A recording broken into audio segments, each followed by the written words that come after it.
हरिः ॐ श्रीगुरुभ्यो नमः। हरिः ॐ। ॐ शन्नो मित्रशं वरुणः शन्नो भवत्वर्यमा शन्न इन्द्रो बृहस्पतिः शन्नो विष्णुरुक्रमः।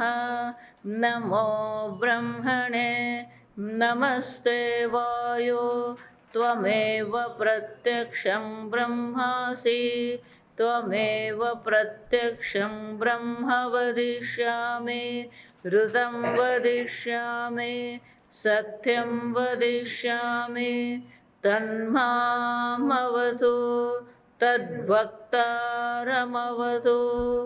अवतु माम् अवतु वक्तारम्। ॐ शान्ति शान्ति शान्तिः। ॐ शन्नो मित्रशं वरुणः शन्नो भवत्वर्यमा शन्न इन्द्रो बृहस्पतिः शन्नो विष्णुरुक्रमः। नमो ब्रह्मणे नमस्ते वायो त्वमेव प्रत्यक्षं ब्रह्मासि त्वामेव प्रत्यक्षं ब्रह्मावादिशं ऋतमवादिशं सत्यमवादिशं तन्मामावीत् तद्वक्तारमावीत् आवीन्माम् आवीद्वक्तारम्। ॐ शान्ति शान्ति शान्तिः। ॐ सहनाववतु सहनौ भुनक्तु सह वीर्यं करवावहै तेजस्विनावधीतमस्तु मा विद्विषावहै। ॐ शान्ति शान्ति शान्तिः। सदाशिवसमारम्भां शङ्कराचार्यमध्यमाम् अस्मदाचार्यपर्यन्तां वन्दे गुरुपरम्परां। श्रुतिस्मृतिपुराणानाम् आलयं करुणालयं नमामि भगवत्पादं शङ्करं लोकशङ्करं शङ्करं शङ्कराचार्यं केशवं बादरायणं सूत्रभाष्यकृतौ वन्दे भगवन्तौ पुनः पुनः। ईश्वरो गुरुरात्मेति मूर्तिभेदविभागिने व्योमवद्व्याप्तदेहाय दक्षिणामूर्तये नमः। निधये सर्वविद्यानां विशदे भवरोगिणां गुरवे सर्वलोकानां दक्षिणामूर्तये नमः। ॐ नमः प्रणवार्थाय शुद्धज्ञानैकमूर्तये निर्मलाय प्रशान्ताय दक्षिणामूर्तये नमः। पाना नंबर 216 छेल्लो फक्र। सभृगुः ब्रह्मा उपलब्धिद्वाराणि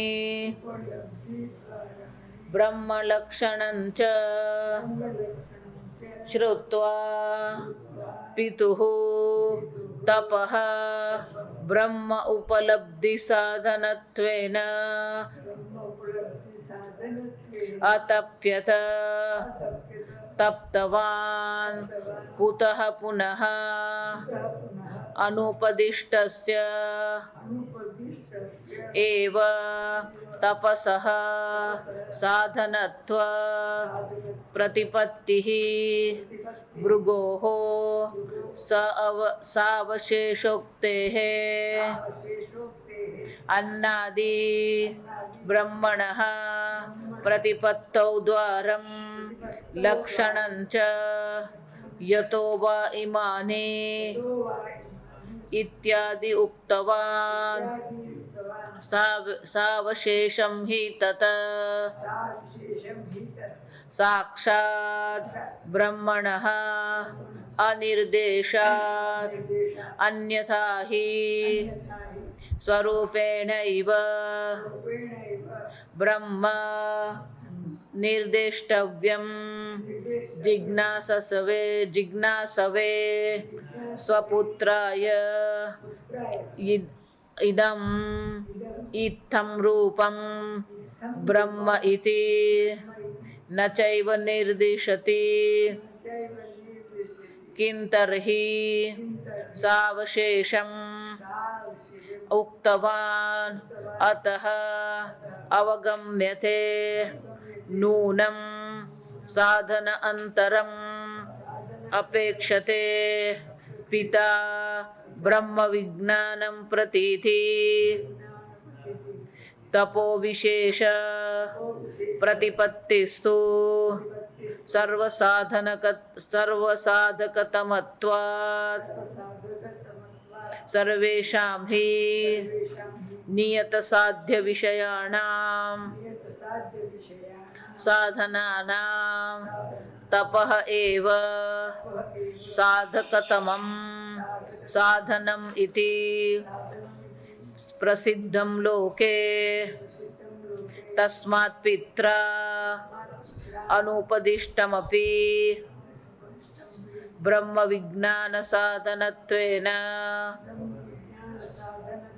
तपः प्रतिपेदे भृगुः तच्च तपः बाह्यांतःकरण समाधानं तद्वारकत्वात् ब्रह्म प्रतिपत्तेः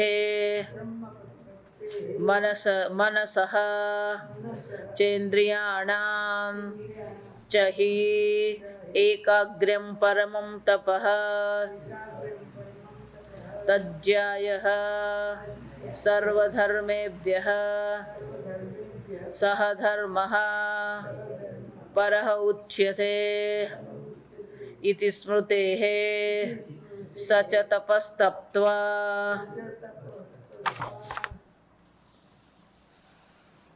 પુત્ર ભૃગુએ બ્રહ્મને જાણવા માટે વિનંતી કરી. અધિહિ ભગવો બ્રહ્મેતિ. આ બ્રહ્મનો મને ઉપદેશ કરો. જા સમજો.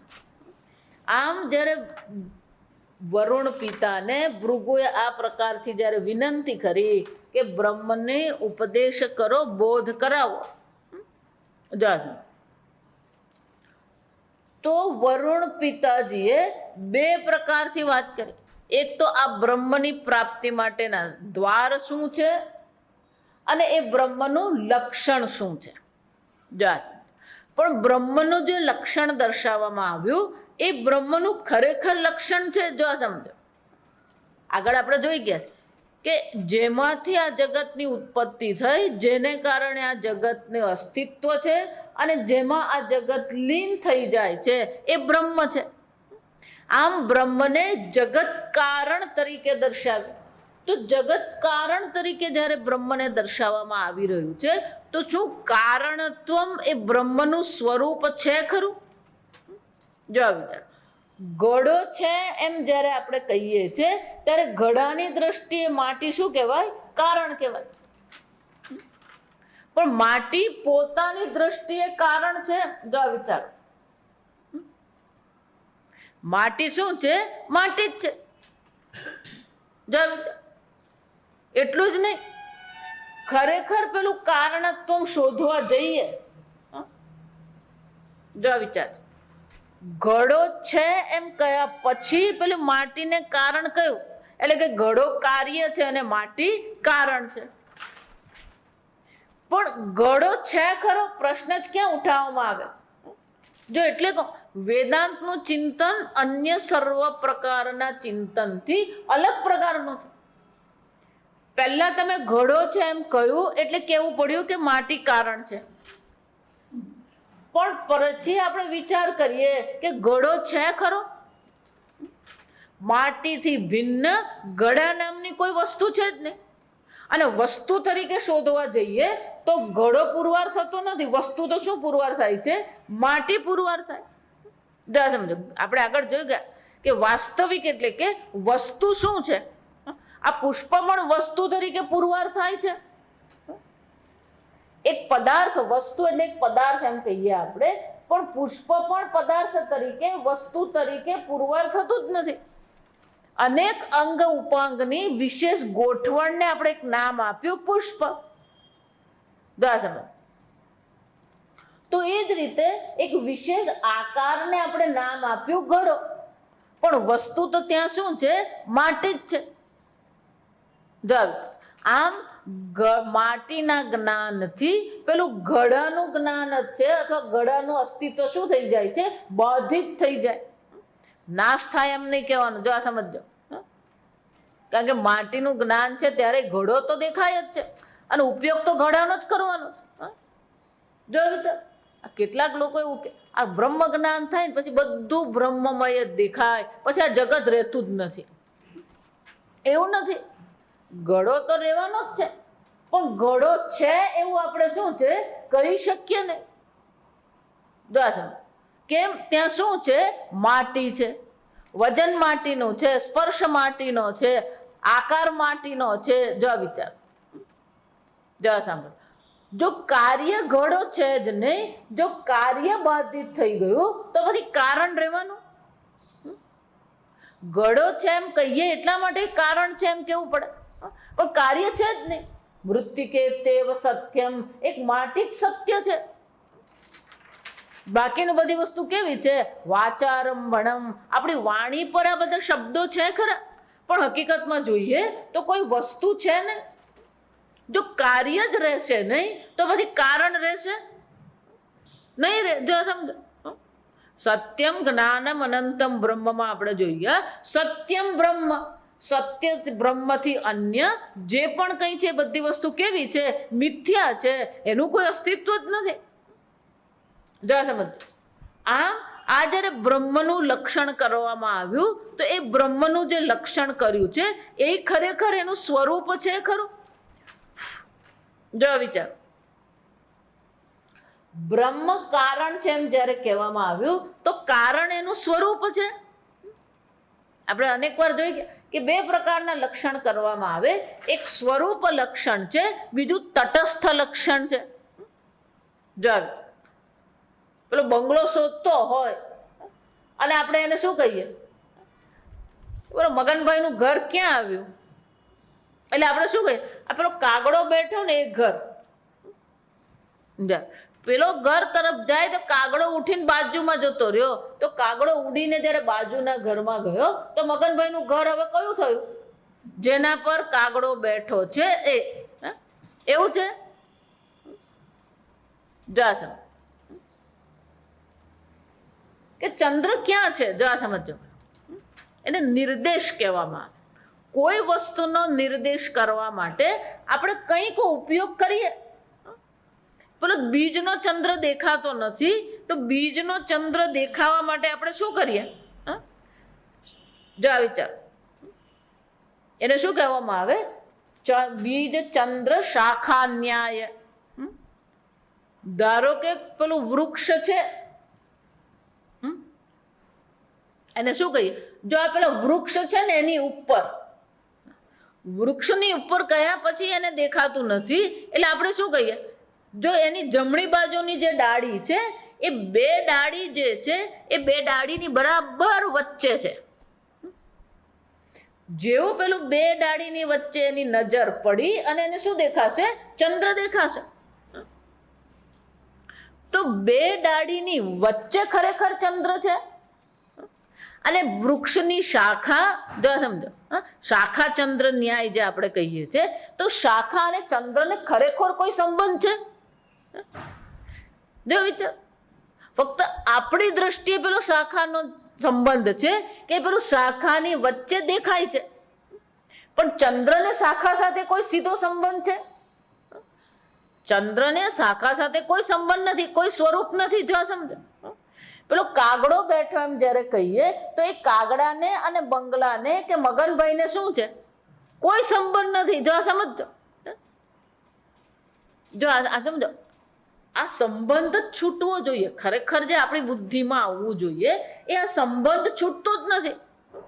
નચિકેતાએ જે પ્રશ્ન પૂછ્યો, અન્યત્ર કાર્યત કાર્યમ, આજે અન્યત્ર કૃતાત અકૃતાત, જે કાર્ય અને કારણથી પર છે એને જ બ્રહ્મ કહેવામાં આવે. જોયું? પણ આપણી બુદ્ધિ ફરી ફરીને ક્યાં જાય છે? પેલી કાર્ય અને કારણમાં જ ફરે છે. જો સમજો, આમ પેલું જગતનું જગત કાર્ય છે અને જગત કારણ છે એવું દર્શાવવામાં આવ્યું ખરું, પણ ખરેખર બ્રહ્મમાં આ કારણ ભાવ છે ખરો? એટલે શંકરાચાર્યજી પેલો તટસ્થ લક્ષણ કહેવાને બદલે, જો આ સમજો, એ શંકરાચાર્યજી બહુ સુંદર ચર્ચા કરે છે કે જ્યારે પિતાજીએ આ પ્રકારથી એને બ્રહ્મનું લક્ષણ કહ્યું, તજ્જિજ્ઞાસસ્વ, આ બ્રહ્મને જાણવાની, આવા પ્રકારના બ્રહ્મને જાણવાની તું ઈચ્છા કર, એવું જ્યારે કહેવામાં આવ્યું, તો ગુરુજી તરીકે પિતાજીએ જે આદેશ કર્યો તો શું કર્યું? આવા બ્રહ્મને જાણવાની ઈચ્છા કર. તો એને જાણવાની ઈચ્છા કરવાની હતી, બ્રહ્મને જાણવાનો પ્રયત્ન કરવાનો હતો. એને બદલે શ્રુતિમાં તો શું કે છે? સતપોથપ્યત સતપસ્તપ્ત. એટલે શંકરાચાર્યજી કહે છે કે આ બેને કોઈ મેળ પડે એવું નથી. ગુરુજી તરીકે જે પિતાજીએ જે આદેશ કર્યો એ આદેશ તો શાનો હતો? તું બ્રહ્મને જાણવાનો ઈચ્છા કર. અને બ્રહ્મને જાણવાની ઈચ્છા કરી અને પેલું પુત્રે શું કર્યું? સતપોથપ્યત. એટલે શંકરાચાર્યજી કહે છે આ બેની વચ્ચે શું મેળ છે? જા વિચાર. એટલે અહીંયા આગળ જો ભાષ્ય, જ્યારે પિતાજીએ બ્રહ્મનું લક્ષણ દર્શાવ્યું, સભૃગુઃ બ્રહ્મ ઉપલબ્ધિ દ્વારાણી બ્રહ્મ લક્ષણમ ચ શ્રુત્વા પિતુઃ. આ પિતુ પાસે, પિતાજી પાસે એને સાંભળ્યું કે આ બ્રહ્મનું લક્ષણ છે અને એ બ્રહ્મને જ્ઞાન માટે આ અન્નમયાદિ શું છે? દ્વાર છે. તપઃ બ્રહ્મ ઉપલબ્ધિ સાધનત્વેન અતપ્યત તપ્તવાન. તો એને શું કર્યું? આ બ્રહ્મને પ્રાપ્તિ કરવા માટેનું, બ્રહ્મ જ્ઞાન માટેના સાધનની તપશ્ચર્યા જેને કહેવામાં આવે એ તપશ્ચર્યા એને કરી. એટલે શંકરાચાર્યજી કહે છે કુતઃ પુનઃ અનુપદિષ્ટ સેવ તપસઃ સાધનત્વ પ્રતિપત્તિ. જો એને ઉપદેશ કરવામાં આવ્યો જ નથી તપશ્ચર્યાનો, અનુપદિષ્ટ, એને કોઈ પ્રકારે કહેવામાં આવ્યું જ નથી કે તું તપશ્ચર્યા કર, અને છતાં પેલા એ તપશ્ચર્યા કરી, તો કે એને કેવી રીતે ખબર પડી? તપસ સાધન તો પ્રતિપત્તિ ભૃગો હો કુતઃ. તો કે આ ભૃગુને આ તપશ્ચર્યા જે છે એ બ્રહ્મ પ્રાપ્તિનું સાધન છે એવો તો ઉપદેશ એને કરવામાં આવ્યો જ નથી, અને છતાં પણ એ તપશ્ચર્યા કરવા ગયો. જો આ વિચાર. એટલે શંકરાચાર્યજી કહે છે સાવશેષ ઉક્તે હે. આ બ્રહ્મનો જે ઉપદેશ કરવામાં આવ્યો એ નિર્વિશેષ, અવિશેષ નથી. એ કેવો છે? સાવશેષ. જા વિચાર. સાવશેષ નો શું થયો? આ પૂર્ણ અથવા તો શુદ્ધ બ્રહ્મનો અહીંયા ઉપદેશ કર્યો નથી. અવશેષ એટલે શું છે? કંઈક બીજું છે. પેલું કારણત્વ બ્રહ્મમાં બતાવ્યું. જો આ વિચાર, કારણત્વ બ્રહ્મમાં જો દર્શાવ્યું હોય તો પછી એ સાવશેષ ઉપદેશ કરવામાં આવ્યો છે એ પૂર્ણ નથી. જો આ સમજો, આ સાવશેષના બે અર્થ કરવાના. સમજો, અવશેષ એટલે જે બાકી રહે. અવશેષ કોને કહેવાય? બાકી રહે. જા સમજ. સાવશેષ નો અર્થ શું થાય? હજી એ બાકી છે. સાવશેષ એટલે શું છે? કંઈક કહેવાનું બાકી છે. જ્યારે બ્રહ્મનું લક્ષણ કરવામાં આવ્યું, એ બ્રહ્મનું લક્ષણ કર્યા પછી પેલો ભૃગુ તો તત્કાળ તપશ્ચર્યા કરવા જતો રહ્યો. તો કે એ તપશ્ચર્યા કેમ કરી? કારણ કે એ સમજી ગયો. જો આ સમજો કે જે ઉપદેશ કરવામાં આવ્યો છે એ ઉપદેશ પૂર્ણ તો છે જ ને. જો એટલે હું વારંવાર કહું કે વેદાંતમાં ફક્ત ગુરુજીને જ્ઞાન છે અને ગુરુજીની બુદ્ધિ તેજસ્વી તે કામ નહીં આવે. શિષ્યએ પોતે પણ શું કરવું પડે? સાથે વિચાર કરવો પડે. એટલે પેલું શાસ્ત્રમાં શ્લોક છે, લોચન વિહીના અભ્યામ દર્પણમ કિમ કરીષ્યતિ. જેની બે આંખો જ નથી એને માટે આ દર્પણ કામનો છે. લોચન વિહીના અભ્યામ દર્પણમ કિમ કરીષ્યતિ. આંખ જ નથી તો આ દર્પણ એને કોઈ રીતે ઉપયોગી થવાનું નથી. એ જ રીતે શું કે છે? બુદ્ધિ વિહીના અભ્યામ શાસ્ત્રમ કિમ કરીષ્યતિ. જે પોતાની બુદ્ધિનો ઉપયોગ કરવા તૈયાર નથી એને માટે પછી શાસ્ત્ર શું થઈ જાય? શું કરી શકે શાસ્ત્ર? આમ ભૃગુ સ્વયં કેવો છે? ભૃગુ સ્વયં જે છે એ બુદ્ધિશાળી છે. જ્યારે એને પિતાજીએ બ્રહ્મનું લક્ષણ કર્યું એ સમજી ગયો કે આ બ્રહ્મનું લક્ષણ તો કર્યું પણ આ કેવું છે? સઅવશેષ છે, કંઈક બાકી રહી ગયું છે. કારણ કે બ્રહ્મનું જે લક્ષણ કર્યું એ લક્ષણ તો કેવું છે? એને કારણ તરીકે દર્શાવ્યું પણ ખરેખર જો બ્રહ્મ કારણ હોય તો શું થઈ જાય? જ્યાં સમજો કાર્ય અનિત્ય હોય, જે પણ કાર્ય હોય એ કેવું હોય? અનિત્ય હોય. કારણ કે કાર્ય એને કહેવાય જેને ઉત્પન્ન કરવામાં આવ્યું અને જેની ઉત્પત્તિ છે, જન્મ છે, એનો શું થવાનું? નાશ થવાનો. અનિત્ય કહેવાય. આમ કાર્ય કેવું હોય? વિનાશી હોય, અનિત્ય હોય. કાર્ય વિનાશી હોય અને કારણ કેવું હોય? વિકારી હોય. વિચારજો. કારણ કે કારણમાં કોઈક પ્રકારનો પરિવર્તન નહીં આવે, વિકાર નહીં આવે તો એ કાર્ય બની શકે? સમજો. આટલી સમજ ભૃગુને હતી. જગત કારણ બ્રહ્મ એમ દર્શાવવામાં આવ્યું પણ કારણ તો કેવું હોય? વિકારી હોય. કાર્ય વિનાશી હોય પણ કારણ વિકારી હોય. દુગ્ધવત. પેલો દૂધમાંથી દહીં બનાવીએ એ ક્યારે બને? દૂધમાં કંઈક વિકાર આવે તો. સમજ. આપણા બધા જેટલા દ્રષ્ટાંત છે ને એ દ્રષ્ટાંતમાં પણ વિકાર છે. ઘડો એમ કહીએ તો માટી જે પિંડાકાર છે એને બદલે હવે માટી કેવી છે? ઘટાકાર છે. સમજો. આટલા પ્રમાણમાં તો માટીમાં શું આવ્યો? વિકાર તો આવ્યો. આ તરંગ છે એમ જ્યારે આપણે કહીએ છીએ વિચાર તો તરંગ પણ શું છે? આકાર છે ત્યાં. જો સમજો. અને જ્યાં આકાર હોય ત્યાં વિકાર અવશ્ય હોય. જ્યાં કેટલીક વસ્તુ આપણા મનમાં ફિટ થઈ જ જવી જોઈએ.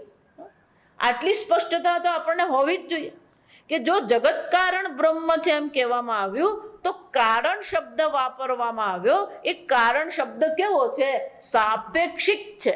કારણ શબ્દ કેવો છે? સાપેક્ષિક છે. કાર્યની દ્રષ્ટિએ કારણ છે. એમ જ્યારે ભૃગુને જ્યારે એમ કહેવામાં આવ્યું કે આ જગતનું કારણ બ્રહ્મ છે, ભૃગુ સમજી ગયો. કેમ? કે આ તો કારણ બતાવવામાં આવ્યું તો હજી કંઈક કહેવાનું અવશ્ય બાકી હોવું જોઈએ. આ અવશેષ એટલે કે કંઈક બાકી છે. બીજું કારણ છે તો એ વિકારી બની જાય અને બ્રહ્મ જો વિકારી છે તો બ્રહ્મ અને જગતમાં કોઈ ફરક રહેવાનો નથી. વિચાર. અને એટલે ભૃગુ સમજી ગયો અન્નાદિ બ્રહ્મણ પ્રતિપત્તો દ્વારમ. એ સમજી ગયો કે અન્નાદિ જે છે એ બ્રહ્મની પ્રતિપત્તિ જ્ઞાન માટે દ્વાર છે. લક્ષણમ ચ યતો વા ઈમાની ઇત્યદિ ઉક્તવાન સા અવશેષમ હિ તથ. કેમ? સાક્ષાત બ્રહ્મણ અનિર્દેશાત. એ પૂર્ણ બ્રહ્મ જે છે, સાક્ષાત જે બ્રહ્મ જે છે એનો હજી નિર્દેશ કરવામાં આવ્યો નથી. pero કારણ બ્રહ્મનો નિર્દેશ કરવામાં આવ્યો અને કારણત્વ જો બ્રહ્મમાં છે તો પછી એ બ્રહ્મનું સ્વરૂપ હોઈ શકે નહીં. કેમ? સત્યમ જ્ઞાનમ અનંતમ બ્રહ્મ. અન્યથા હિ સ્વરૂપેણ એવ બ્રહ્મ નિર્દેષ્ટવ્યમ જિજ્ઞાસવે સ્વપુત્રાય. શંકરાચાર્ય કહે છે તો પછી હવે બીજો પ્રશ્ન ઉભો થાય. સમજો. જો પછી કારણ બ્રહ્મ દર્શાવવામાં આવ્યું તો આ પિતાજીએ કારણ બ્રહ્મ દર્શાવ્યું શું કામ? સ્વરૂપેણ અવનિર્દેશિતવ્યમ. આ બ્રહ્મને કઈ રીતે દર્શાવવાનું હતું? સ્વરૂપે જ બતાવવાનું હતું. સત્યમ જ્ઞાનમ અનંતમ બ્રહ્મ આ જ દર્શાવી દેવાનું હતું. નિર્દેષ્ટવ્યમ. આ તટસ્થ લક્ષણ બતાવ્યું જ શું કામ? સ્વરૂપ લક્ષણ જ બતાવી દેવાનું હતું. સત્યમ જ્ઞાનમ અનંતમ બ્રહ્મ. અન્યથા એટલે કે જો એને આ પ્રકારથી તટસ્થ લક્ષણ કારણ તરીકે દર્શાવવાનું નહીં હોય, અન્યથા એટલે શું છે? તો સ્વરૂપ જ દર્શાવી દેવાનું હતું. કારણ કે પુત્રએ તો બ્રહ્મની જિજ્ઞાસા કરી હતી. ઇદમ ઇત્થમ રૂપમ બ્રહ્મ ઇતિ. આ બ્રહ્મનું સ્વરૂપ છે. આમ સીધો જ શું કરવાનો હતો? એને ઉપદેશ કરવાનો હતો. આમ બે વસ્તુ થઈ. એક તો બ્રહ્મના સ્વરૂપનો સીધો ઉપદેશ કર્યો નથી, અને બ્રહ્મનો જે ઉપદેશ કરવામાં આવ્યો એ સાવશેષ છે. કેમ? કારણ કે કારણ બ્રહ્મ તરીકે દર્શાવવામાં આવ્યું. કિમ તર્હિ સાવશેષ એવ ઉક્તવાન. કંઈક બાકી રાખીને જ ઉપદેશ કરવામાં આવ્યો છે. એટલે શંકરાચાર્યજી કહે છે કે આટલું જો આપણને સમજાઈ જાય તો સીધી વસ્તુ છે કે હજી કંઈક કહેવાનું બાકી છે, અને જો કહેવાનું બાકી છે, જે કહેવાનું બાકી છે એને સમજવા માટે કંઈક કરવાનું પણ બાકી છે. સમજ. હું એટલે વારંવાર કહું છું કે બ્રહ્મ જ્ઞાન પ્રાપ્તિ માટે આપણું મન પણ કેવું હોવું જોઈએ? જો બ્રહ્મ આનંદ સ્વરૂપ છે તો આપણું મન સાપેક્ષિક રીતે કેવું હોવું જોઈએ? આનંદ હોવું જોઈએ. પ્રસન્ન ચેતસઃ. પણ મનને પ્રસન્ન રાખવું જ શું છે? આ જગતમાં મનને પ્રસન્ન રાખવું એમાં કળિયુગમાં તો શું છે? અશક્ય જેવું જ લાગે. વિચાર, જો તમારું મન પ્રસન્ન રહેતું જ નથી તો આનંદમ બ્રહ્મ વિજાના. આ આનંદ સ્વરૂપ બ્રહ્મ છે. આ જ્ઞાન થવું શું છે? અશક્ય જેવું જ લાગે. શાંત છે બ્રહ્મ. કેવું છે? નિર્વિકારી છે. તો આપણું મન પણ સાપેક્ષિક રીતે કેવું હોવું જોઈએ? નિર્વિકારી હોવું જોઈએ. આપણું મન કેટલું નિર્વિકારી ને આપણે જ જાણતા હોય. પેલો જલેબી શબ્દ સાંભળીને જ મોઢામાં પાણી આવી જાય. સાપેક્ષ રીતે મન નિર્વિકારી છે ખરું? સાપેક્ષિક રીતે મન પ્રસન્ન છે ખરું? જો એટલે જગત કારણ બ્રહ્મ છે ત્યાં સુધી તો બધું બરાબર છે, એ સમજાઈ જાય. પણ એ જગત કારણ બ્રહ્મ છે, એ જગત કારણ નથી. નિર્વિકારી નિર્વિશેષ બ્રહ્મ છે. નિર્દોષમ હિ સમમ બ્રહ્મ. સર્વ પ્રકારના દોષ, સર્વ પ્રકારના ગુણ રહિત, ગુણ અને દોષ રહિત એ પૂર્ણ સમ બ્રહ્મ છે. કેવું છે? સમ છે. જડ હોય કે ચેતન હોય, આ લોકમાં હોય કે પરલોકમાં હોય, શત્રુ હોય કે મિત્ર હોય, સાધુ હોય કે પાપી હોય, સર્વમાં બ્રહ્મ તો કેવું છે? એક સમાન છે. એને શું કહેવાય? નિર્વિશેષ બ્રહ્મ. કોઈ પ્રકારની વિશેષતા બ્રહ્મમાં છે જ નહીં. સર્વ વિશેષતાઓનું પણ જે અધિષ્ઠાન નિર્વિશેષ બ્રહ્મ છે. તો આપણું મન પણ સાપેક્ષિક રીતે કેવું બનવું જોઈએ? આ બધી વિશેષતાઓ રહિત મન બનવું જોઈએ. જો વિચાર, એટલે વારંવાર કહું કે વેદાંત જો તમારી વિશેષતા બની ગઈ તો પછી એ બ્રહ્મ જ્ઞાન માટે સાધન રહેતું નથી. જો એ પછી શું થઈ જાય? પેલું આઈસ પર કેક પર આઈસિંગ કરીએ ને એવી હાલત છે આપણી. વેદાંત પણ શું કરીએ? વેદાંત એટલે બાદબાકી થવી જોઈએ, એને બદલે શું થાય છે? પેલો ઉમેરો જ થતો રહે. અન્યોંતરાત્મા પ્રાણમય. આમ પેલો શ્રુતિ માતા આપણને શું કરાવી રહ્યા છે? પેલી બાદબાકી શીખવી રહ્યા છે. પણ આપણે શું કરતા રહીએ? કેમ? આપણને સરવાળો કરવામાં જ મજા આવે, ઉમેરામાં મજા આવે. બાદબાકી તો દુઃખનું કારણ કહેવાય. બાદબાકી શું કહેવાય? દુઃખનું કારણ કહેવાય. ઘરમાં છોકરાને ત્યાં છોકરો આવે ને તો આમ આનંદ કહેવાય. પણ બા ગુજરી ગયા તો શું કહીએ? દુઃખી થઈ ગયો. કોણ રહ્યું? જો આ વિચાર. આમ આપણા મગજમાં ફિટ થઈ ગયું છે. આ વસ્તુ શું થઈ ગઈ છે? આમ બરાબર પાકી થઈ ગઈ છે કે ઉમેરો એટલે આનંદ અને બાદબાકી એટલે શું છે? દુઃખ.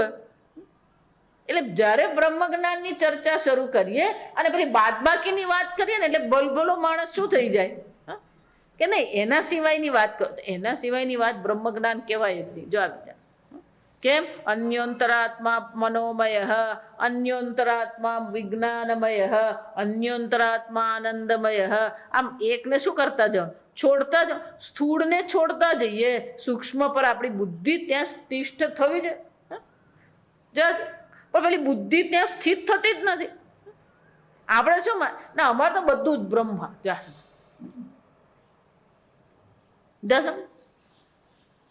અને એટલે શંકરાચાર્ય શું કહે છે કે આ પ્રકારથી કારણ બ્રહ્મનો જ્યારે નિર્દેશ કરવામાં આવ્યો તો ભૃગુ સમજી ગયા કે આ વસ્તુ ક્યાંક તો શું છે, કંઈક બાકી છે. અને જો બાકી છે એનો અર્થ થયો કે પિતાજી મને બીજું કંઈક કરવાનું પણ કહી રહ્યા છે. ફક્ત બ્રહ્મના જે ઉપલબ્ધિના દ્વાર જે છે એના ઉપરાંત પણ શું છે, અતઃ અવગમ્યતે નૂનમ સાધન અંતરમ અપેક્ષતે પિતા બ્રહ્મ વિજ્ઞાનમ પ્રતીતિ. આ બ્રહ્મ વિજ્ઞાન માટે પિતાજી શું કરી રહ્યા છે, અન્ય કોઈ સાધનની પણ અપેક્ષા છે એવું દર્શાવી રહ્યા છે. કારણ કે સ્વરૂપનું ચિંતન કરાવવાને બદલે કારણ બ્રહ્મનું ચિંતન મારી પાસે કરાવી રહ્યા છે. સા અવશેષ એટલે કે કઈ વિશેષતા વિશેષ સાહિત એટલે કે સવિશેષ બ્રહ્મ છે, નિર્વિશેષ બ્રહ્મનો નિર્દેશ પિતાજી કરતા નથી. તપઃ વિશેષ પ્રતિપત્તિ હેતુ. અને એટલા માટે ભૃગુ પણ સમજી ગયો કે આ શું કરવાની જરૂર છે, તપશ્ચર્યા કરવાની જરૂર છે. જો વિચાર ક્યારેક છે ને બધી વસ્તુ કહેવાની નહીં હોય, કેટલીક વસ્તુ શું હોય સમજવાની હોય. આપણે એવું માનતા ના પણ કહ્યું નહીં ને તમે, એટલે પણ તને કીધું કે ટ્રેન 12 વાગે જવાની છે એનો અર્થ શું થયો, પછી કેવું પડે તું 10 વાગે ઉઠજે, પછી 11 વાગે તૈયાર થજે, પછી રિક્ષા લઈ આવજે. જા વિચાર હમણાં કોકને પેલી ટ્રેન પકડવાની હતી સવારના 5 વાગે, એટલે એણે ખાલી એટલું જ કીધું 5 વાગે ટ્રેન પકડવાની છે, પણ બાકીની બધી વસ્તુ પછી શું કરવાની હોય, જેને ઘરે ઉતર્યા હોય બાકીની બધી વસ્તુ એ લોકોએ શું કરવાની હોય, સમજી જ લેવાનું હોય કે જો 5 વાગ્યાની ટ્રેન પકડવી છે તો 4 વાગે ઉઠીને આ ભાઈને ચા પીવડાવવી પડે. પેલો ઉઠે જ 4:30. 5 વાગ્યાની ટ્રેન હોય અને પેલો 4:30 વાગે ઉઠે એનો અર્થ શું થયો, અને ઉઠીને જો એમ કે પણ તમારે કેવું હતું કે ચા પીને જવું છે. જાઓ વિચાર, આજકાલ બુદ્ધિ આવી જ છે. આ સમજો, બધી વસ્તુ બોલવાની નહીં હોય કે એટલે શું કરવાનું હોય એ સમજી લેવાનું. એમ પિતાજીએ કહી દીધું આ જગત કારણ બ્રહ્મ છે, તરત ભૃગુ સમજી ગયો કે કારણ સ્વરૂપે બ્રહ્મને દર્શાવ્યું છે એટલે હજી કંઈક બાકી હોવું જોઈએ. કારણ કે કારણ તો હંમેશા વિકારી હોય અને કારણ બ્રહ્મ જો એમ કહેવામાં આવે તો એ સાપેક્ષિક થઈ ગયું. કાર્યની દ્રષ્ટિએ કારણ છે તો સાપેક્ષ બ્રહ્મ હોઈ શકે નહીં. બ્રહ્મ કેવું હોવું જોઈએ, નિરપેક્ષ હોવું જોઈએ. જો એ સાપેક્ષ છે તો પછી એ સત્યમ બ્રહ્મ રહી શકે નહીં. જો વિચાર, આપણે મિથ્યાની એક વ્યાખ્યા કઈ છે, જે પોતાના અસ્તિત્વ માટે બીજાની અપેક્ષા રાખે છે એને શું કહેવાય, મિથ્યા કહેવાય. ઘડો પોતાના અસ્તિત્વ માટે કોની અપેક્ષા કરે છે, માટીની અપેક્ષા છે ને. જો સમજો, આમ જો સાપેક્ષ છે બ્રહ્મ તો પછી એ બ્રહ્મનું સ્વરૂપ હોઈ શકે નહીં. અને એટલા માટે ભૃગુ સમજી ગયા કે મારે હજી કંઈક બીજું કરવાનું બાકી છે. અને સમજી ગયા એટલે શું કર્યું, એ સમજીને પછી હાથ જોડીને બેસી નહીં રહ્યા. જો આ સમજ, સતપો તપ્યત તપ વિશેષ પ્રતિપત્તિ. આમ કંઈક બાકી છે કહેવાનું એ સમજી ગયા. અને એટલા માટે તત્કાળ એમણે શું કર્યું, આ તપો વિશેષ જે પ્રતિપત્તિ એટલે કે એ પ્રતિપત્તિ એટલે સમજવું. જો આ સમજ કે સમજી ગયા કે બીજું કોઈક સાધનની આવશ્યકતા છે અને એ સાધન તપશ્ચર્યા છે. જો હવે સમજો કે તપશ્ચર્યા છે એવું શું કામ તમે કહ્યું, જો સમજો ભૃગુએ તપશ્ચર્યા શું કામ શબ્દ લીધો, બીજું કંઈક કેમ નહીં લીધું. એટલે શંકરાચાર્યજી કહે છે સર્વ સાધક તમત્વાત. આ સર્વ સાધનોમાં સ્વયં સમજાવે છે શંકરાચાર્ય, સર્વેશામ હિ નિયત સાધ્ય વિષયાણામ. કોઈ પણ સાધ્ય, સાધ્ય એટલે કે કંઈક જે પ્રાપ્ત કરવા યોગ્ય છે, મેળવવા યોગ્ય છે, કંઈક મેળવવા માટે જેનો ઉપયોગ કરવામાં આવે ને શું કહેવામાં આવે? સાધન કહેવામાં આવે. મારે નદી પાર કરવી છે તો હોડી શું કહેવાય? સાધન કહેવાય. ધ્યાન, શંકરાચાર્યજી કહે છે સર્વ સાધ્ય વિષયો જે છે એ સર્વ સાધ્ય વિષયોના સાધનો જે છે એ સર્વ સાધનોમાં તપ એવ સાધકતમમ સાધનમ. શાસ્ત્રની દ્રષ્ટિએ વિચારીએ તો બ્રહ્મ જ્ઞાન માટે જ નહીં, આ જગતની કોઈ પણ વસ્તુ તમારે સિદ્ધ કરવી છે તો એ સિદ્ધિ માટે શ્રેષ્ઠ સાધન તો કયું છે? આ તપશ્ચર્યા છે. સાધનમ ઇતિ પ્રસિદ્ધમ લોકે, શંકરાચાર્યજી કહે છે આ પ્રસિદ્ધ વસ્તુ છે, એમાં કેવું પડે ને. તસ્માત પિત્ર અનુપદિષ્ટપી, એટલા માટે પિતા દ્વારા ઉપદેશ કરવામાં ન આવ્યો તો બ્રહ્મ વિજ્ઞાન સાધનત્વને તપઃ. આમ પિતાજીએ તો સીધો તપશ્ચર્યા કરવાનું કહ્યું નથી અને તપશ્ચર્યાનો નિર્દેશ પણ કર્યો નથી, અને છતાં પણ ભૃગુ પ્રતિપેદે, ભૃગુ સમજી ગયા કે તપશ્ચર્યા અવશ્ય મારે કરવી જ જોઈએ. તચ્ચ તપઃ, તો કે તપશ્ચર્યા શ્રેષ્ઠ સાધન શા માટે કહો છો? એટલે શંકરાચાર્યજી કહે છે હું કહું છું એમ નહીં, આગળ જ મેં કહ્યું કે આ તપશ્ચર્યા પ્રસિદ્ધ છે, શાસ્ત્રમાં સૌથી પ્રસિદ્ધ અને સૌથી શ્રેષ્ઠ સાધન જો હોય તો એ શું છે? તપશ્ચર્યા છે. એટલે શંકરાચાર્યજી અહીંયા આપણને દર્શાવે છે કે આ તપશ્ચર્યાની શ્રેષ્ઠતા શું છે. તચ્ચ તપઃ બાહ્ય અંતઃકરણ સમાધાનમ. પહેલી તો વસ્તુ કીધી, આ તપશ્ચર્યા કોને કહેવાય? તપશ્ચર્યા કોને કહેવાય? એટલે કે છે બાહ્ય અંતઃકરણ. આપણી પાસે બે પ્રકારના કરણ છે. એક બાહ્ય એટલે કે બહાર જ્ઞાન મેળવવાના કરણ છે, જેને પાંચ જ્ઞાનેન્દ્રિય પંચ કર્મેન્દ્રિય કહેવાય. અંતઃકરણ એટલે કે મન બુદ્ધિ આદિ જે અંતર છે, અંદર છે, બહારના સાધન અને શું છે? અંદરના સાધન. બાહ્ય અંતઃકરણ. આ બહારના જે 10 સાધન છે, અંદરનું જે એક સાધન મન જે છે, આ બધાનું સમાધાન થાય. જો સમજો, બાહ્ય અંતઃકરણ સમાધાનમ. તો કે સમાધાન એટલે શું છે? સમાધાન એટલે ત્યાં કોઈ પ્રકારથી એમને શાંત કરી દેવાના કે નાશ કરવાનો નથી, પણ ખરેખર શું થાય છે? આ બધામાં સમાહિત થવું એટલે કે યુક્ત થવું, એકાગ્રતા છે કે નહીં? જો આપણી મુશ્કેલી ક્યાં છે? જો વિચારી, સમાધાન એમ એટલે કે એ બધા એકત્રિત થઈને એક લક્ષ્યને સિદ્ધ કરવાનો પ્રયત્ન કરે છે કે નહીં? આ એક અર્થ એનો. જો કેમ કે આપણી બુદ્ધિમાં એક લક્ષ્ય છે જ નહીં.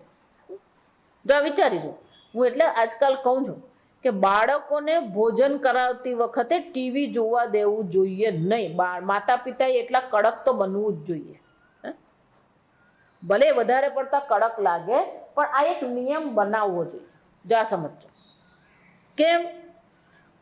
જો વિચારજો, એ આંખથી ટીવી જુએ છે અને મોઢામાં શું કરે છે? એ ખાય છે. તો એની ઇન્દ્રિયોમાં સમાધાન છે એવું કહી શકો? કાન ટીવીને સાંભળી રહ્યા છે, તો એની બુદ્ધિ ખાવામાં છે કે ટીવી જોવામાં છે? જો વિચાર, તો મુખ્ય કર્મ કયું છે? ભોજન ગ્રહણ કરવું મુખ્ય કર્મ છે કે ટીવી જોવું મુખ્ય કર્મ છે? ભોજન કરતી વખતે શું હોવું જોઈએ? ભોજન જ કરવાનું હોય. જો વિચાર, પણ એ કરાવતા નથી અને એને કારણે એની જ અસર ક્યાં પડે છે? એને જ્યારે તમે લેસન કરાવવા બેસો ત્યારે પછી શું થવાનું? એને સમાધાન કરતા આવડતું જ નથી, એકાગ્રતા કરતા આવડતું જ નથી, એટલે પેલો શાંતિથી લેશે ને નહીં કરે. જરાક લેશે, 2 વાક્ય લખે, પપ્પા પાણી પી આવું, જા વિચાર. જો એને ના પાડી બીજા 2 વાક્ય લખે અને પછી પાછો શું કે, પપ્પા પાણી પી આવ, જાય. એટલે પપ્પા હા જા પી આવ. પાણી પીવા જાય પેલું 5 મિનિટ ખાય ને તોય આવે નહીં, જો આ સમજજો. એટલે પછી પપ્પા બૂમ મારે, જા સામે. અને પેલી મમ્મી તો હંમેશા એને છાવરવા માટે, દાદી તો છાવરવા માટે ઉભેલા જ હોય. હા આવે છે હવે પી કરવા ગયો, તો પાણી પીએ એટલે પછી શું થવાનું, સમજો. એટલે પેલું અંગ્રેજીમાં કહેવત છે, play while play, work while work. આજકાલ જે વ્યક્તિત્વ લોકોના જે છે એમાં કોઈ પ્રકારના બાહ્ય અંતઃકરણ અને બહારના અને અંદરના બધા કરણમાં શું છે, કોઈ સમાધાન એકાગ્રતા છે જ નહીં. જો એટલે વારંવાર પેલો ખાતી વખતે હું ખરેખર મજાક કરતી ને એવું જ લાગે, પણ મજાક નથી, ગંભીરતા. પેલો ખાવા બેઠો હોય, પેલો બટાકા વડા ખાતો હોય અને પેલી પત્ની અંદરથી પૂછે કેવા બને, આ ચાખીને બતાવ. અત્યાર સુધી પેલા 5 તો ખાઈ નાખેલા હોય, જાસમ. અને કેવા બન્યા એ બતાવવા માટે પેલો 6થો બટાકા વડું ખાતો હોય. અને એને ધારો કે પૂછે કેટલા બટાકા વડા ખાધા, તો શું કહે છે, એમાં વળી પાછા પેલા દાદી બોલે, ના ના ખાતી વખતે ગણવાનું નહીં, નજર લાગે.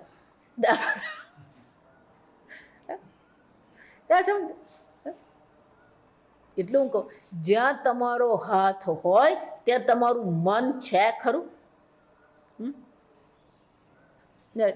હાથ ક્યાં હોય પણ મન ક્યાં ભટકતું હોય.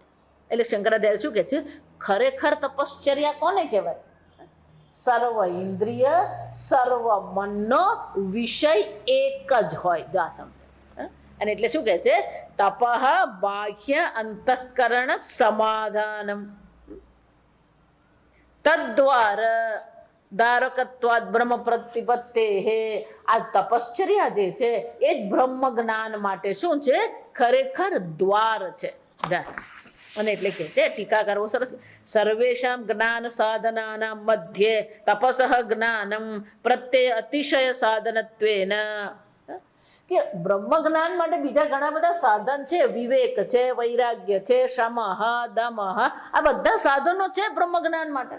પણ આ સર્વ સાધનોમાં શ્રેષ્ઠ સાધન કયું છે, આ તપશ્ચર્યા છે. એટલું જ નહીં, શંકરાચાર્યજી કહે છે આ તપશ્ચર્યાની વ્યાખ્યા આ સ્મૃતિ એટલે કે મહાભારતમાં જોવા મળે છે. ત્યાં સુંદર શ્લોક છે, મનશ્ચ ઇન્દ્રિયાણામ ચ એકાગ્રમ પરમમ તપઃ. મન અને ઇન્દ્રિયો એક જ વિષયમાં લાગી પડે એ શું કહેવામાં આવે, શ્રેષ્ઠ તપશ્ચર્યા છે. ત્યાં વિચાર અઘરું છે. ખરેખર તો એમાં પેલો એવો તલ્લીન થઈ જવો જોઈએ કે આજુબાજુ શું થઈ રહ્યું છે એનું પણ શું હોય. જો વાચસ્પતિ મિશ્રા થઈ ગયા, એમણે આ બ્રહ્મસૂત્રના ભાષ્ય પર ટીકા લખી. બ્રહ્મસૂત્ર ભાષ્ય જ અઘરું છે, એના પર શું લખવામાં આવી, ટીકા. એ જ્યારે લખતા હતા, એ લખવાનું શરૂ કર્યું એ પહેલા એમના લગ્ન થયા, વિવાહ થઈ ગયા. પણ એમનું મન પેલું આ ટીકા લખવામાં એટલું બધું દ્રઢ થઈ ગયેલું કે પછી લગ્ન થઈ ગયા. લગ્ન થઈ ગયા પછી પેલું ઘેરે આવીને તો શું કરવા માંડ્યું, પેલું લખવા માંડ્યું. એ લખે અને એમને અંધારું થઈ જાય તો પેલો કોઈ દીવો મૂકી જાય એટલે દીવામાં અજવાળામાં પણ શું કરે, એ લખતા રહે. જ્યારે એમનું આ બધું લખાણ થઈ ગયું પછી એમને ચમકી કે આ રોજ દીવો મૂકવા વાળી કોણ, જાસા. એટલે પૂછ્યું બેન તું કોણ, જાસા પૂછ્યું. કે છે કે હું તમારી પત્ની. જો આ સમજે કે રોજ તું જ દીવો મૂકતી હતી, કે હા હું જ રોજ દીવો. જો એની તપશ્ચર્યા છે. જો આ સમજે, વાચસ્પતિ મિશ્રાએ તપશ્ચર્યા કરી એમને, એની પત્ની પણ કોણ હતી, આજકાલની હોય તો બીજે દિવસે છોડીને ગઈ હોય. જો આ સમજ.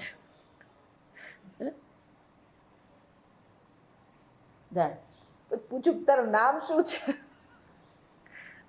છે કે ભામતી મારું નામ છે. વાચસ્પતિ મિશ્ર કે તારી પણ તપશ્ચર્યા, મેં તપશ્ચર્યા કરી એના કરતા વધારે તપશ્ચર્યા કોણે કરી છે? તે કરી છે. અને એટલા માટે આ મારી જે ટીકા છે એ તારા નામે પ્રસિદ્ધ થશે. એ ભામતી ટીકા. જો આ વિચાર આને જ કહેવાય એકાગ્રતા. એટલે શું કહે છે? આ જ શ્રેષ્ઠ તપશ્ચર્યા છે. પછી પેલું એક પગ પર ઉભો રહ્યો, કાંટા પર ઉભા રહે, આ બધી તપશ્ચર્યા શું છે? ગૌણ છે, ભૌતિક છે. જો આ સમજો, આપણે જેને તપશ્ચર્યા કહીએ છીએ એ બધી તપશ્ચર્યા કેવી છે? સ્થૂળ છે. જા સમજો, એ બધી તપશ્ચર્યા કેવી છે? સ્થૂળ છે, ભૌતિક છે. પેલો 5 દિવસ નહીં ખાધું, નહીં ખાધું એમાં કઈ બહુ ઉપકાર નથી કર્યો. જો આ સમજો, અને શરીરને કોઈ ફરક પડવાનો નથી. આમે પણ 75 કિલો વજન હોય, એમાં એ 5 દિવસ ખાય નહીં, એમાં કઈ ઓછું થાય નહીં. જો વિચાર. અને પછી 5 દિવસ પછી જે ખાય ને એ 75 નું પેલું વજન 80 કરી આપે. આપણે તો ખાવાનું નહીં મળે ને એને શું માની લઈએ?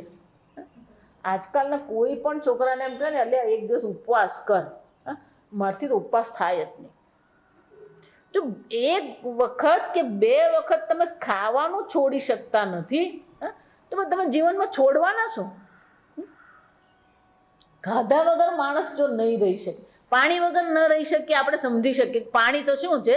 આ શરીરને ટકાવવા માટે આવશ્યક વસ્તુ છે. પણ ભોજન વગર નહીં રહી શકે. હું તો આ ઉપવાસ કરું ને મારું માથું બહુ દુખે.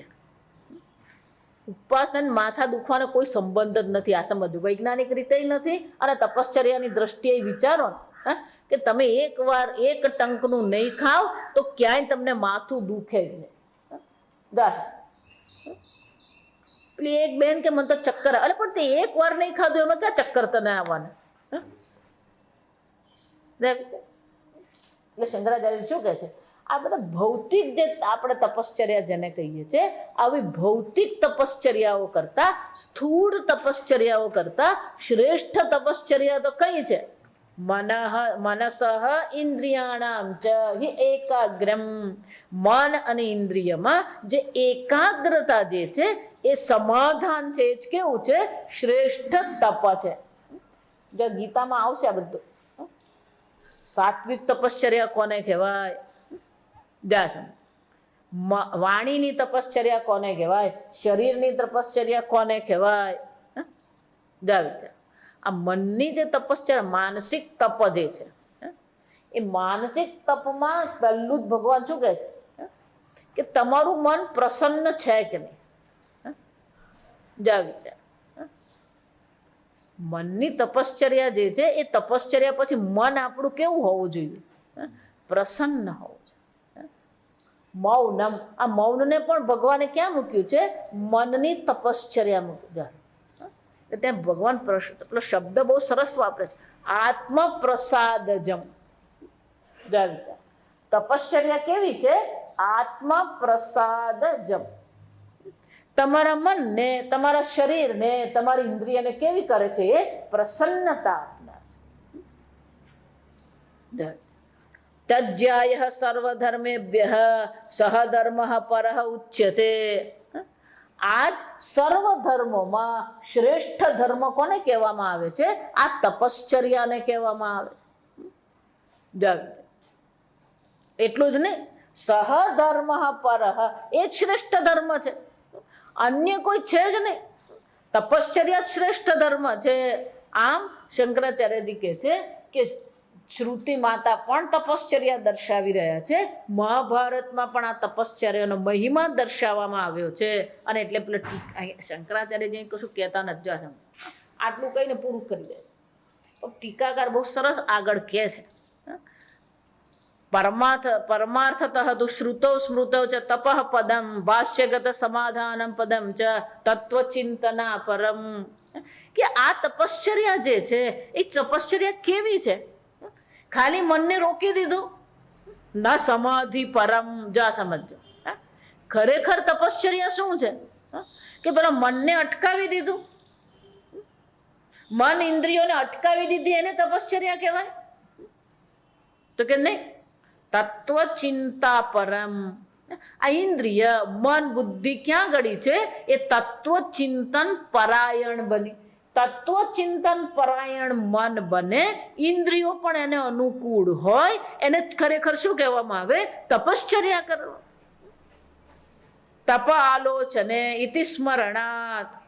ખરેખર તપને પણ વ્યાખ્યા, તપ શબ્દનો પણ અર્થ શું થાય છે? તપ આલોચને.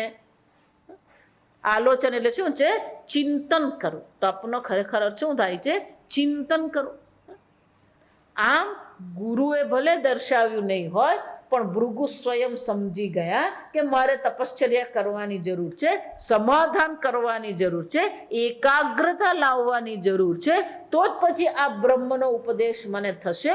અત્યારે જે ઉપદેશ કરવામાં આવ્યો છે સા અવશેષ ઉપદેશ છે. નિર્વિશેષ બ્રહ્મ જે છે, નિર્વિકારી બ્રહ્મ જે છે, કાર્ય કારણ રહિત જે બ્રહ્મ જે છે, એનો ઉપદેશ મને કરવામાં આવ્યો નથી. અને એટલા માટે ગુરુજી એટલે કે પિતાજી મને આડકત્ર રીતે કહી રહ્યા છે કે તે બ્રહ્મની તું જિજ્ઞાસા કર. આમ બ્રહ્મની જિજ્ઞાસા કર એવું જ્યારે કહેવામાં આવ્યું, એ જ દર્શાવે છે કે હજી મારે સૂક્ષ્મતામાં જવાની જરૂર છે. અધિહિ ભગવો બ્રહ્મેતિ એમ જ્યારે કહેવામાં આવ્યું, મને બ્રહ્મ જ્ઞાનનો ઉપદેશ કરો. તો પછી એવું કહેવાની જરૂર છે બ્રહ્મ જિજ્ઞાસા સ્વ. બ્રહ્મની જિજ્ઞાસા છે એટલા માટે તો શું કહ્યું? બ્રહ્મ અધિહિ. આ બ્રહ્મને જાણવાની ઈચ્છા છે એટલા માટે તો આ બ્રહ્મ જ્ઞાનની વાત કરી અને વિનંતી કરી.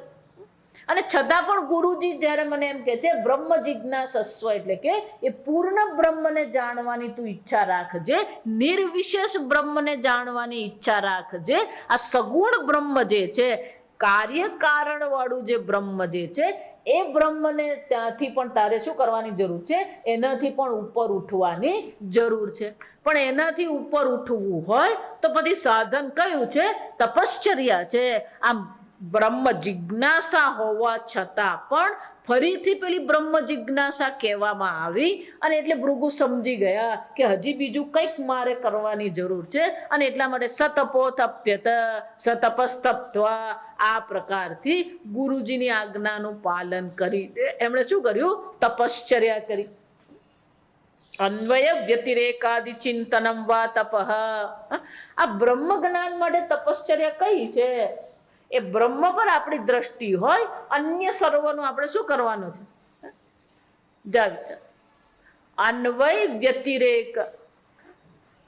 આ તપશ્ચર્યાની બીજી વ્યાખ્યા કઈ છે? અન્વય વ્યતિરેકાદિ ચિંતનમ. આ ઘડો છે, આ માટી છે. ઘડો છે એમ કહીએ ત્યારે ત્યાં માટી શું થવાની? હોવાની. ઘડો છે પછી માટી છે એવું અલગ કહેવાની જરૂર નથી. ઘડામાં માટીનો શું છે? અન્વય છે. પણ માટી છે એમ કહું તો ત્યાં ઘડો છે એવું આવી જશે. તેનો અર્થ શું થયો? ઘડામાં માટીનો અન્વય છે, માટીમાં ઘડાનો વ્યતિરેક છે, એટલે કે રહિત છે. તો અહીંયા જે બ્રહ્મનું ચિંતન કરાવ્યું એ તો જગત કારણ બ્રહ્મ તરીકે કરાવવામાં આવ્યું છે, પણ ખરેખર જગત બ્રહ્મમાં છે ખરું? આમ સુરેશ્વરાચાર્યજી શંકરાચાર્યના શિષ્ય કહે છે ખરેખર તપશ્ચર્યા કઈ છે? અન્વય અને વ્યતિરેક નું ચિંતન આપણે જે કરીએ છીએ, એ અન્વય અને વ્યતિરેકના ચિંતન દ્વારા જે પૂર્ણ બ્રહ્મ જે છે, સત્ય બ્રહ્મ સુધી પહોંચવાનું છે. આ પ્રકારનું જે ચિંતન કરવામાં આવે, જેમાં નિર્ગુણ નિર્વિશેષ સત્ય બ્રહ્મ પર્યંત આપણું મન પહોંચી જાય, આ પ્રકારનું જે ચિંતન છે એને શું કહેવામાં આવે? તપશ્ચર્યા કહેવામાં આવે. તો કે એ તપશ્ચર્યાનું ફળ શું છે? અહમ બ્રહ્મેતિ વ્યાખ્યાર્થ બોધાલયમ ઇદમ યતઃ. અને એનો એ લય એટલે કે એ ક્યાં સુધી પહોંચવું જોઈએ? એ બ્રહ્મ હું છું ત્યાં સુધી એ પહોંચવું જોઈએ. એ બ્રહ્મ મારાથી ભિન્ન નથી, મને મારા અને બ્રહ્મ વચ્ચે કોઈ ભેદ બુદ્ધિ નથી. અને એટલે સુરેશ્વરાચાર્યજી કહે છે આ પ્રકારથી તપશ્ચર્યા થવી જોઈએ. કોહમ મુક્તિ કથમ કેન સંસારમ પ્રતિપન્નવાન. હું કોણ છું? આ સંસાર કોને કારણે છે? આ મુક્તિ કોને કહેવામાં આવે છે? આ પ્રકારથી જે ચિંતન કરવામાં આવે એને તાત્વિક ચિંતન કહેવાય. શું કહેવામાં આવે? આ તાત્વિક ચિંતન જે કરવામાં આવે છે એને તપશ્ચર્યા કહેવામાં આવે. આમ અહીંયા આગળ ભૃગુ પણ શું કર્યું છે? આ તાત્વિક ચિંતન કર્યું. પણ તાત્વિક ચિંતન કર્યા પછી એમને પણ ખ્યાલ આવી ગયો કે હજી કંઈક ઉપદેશ શ્રવણ કરવાનું બાકી છે.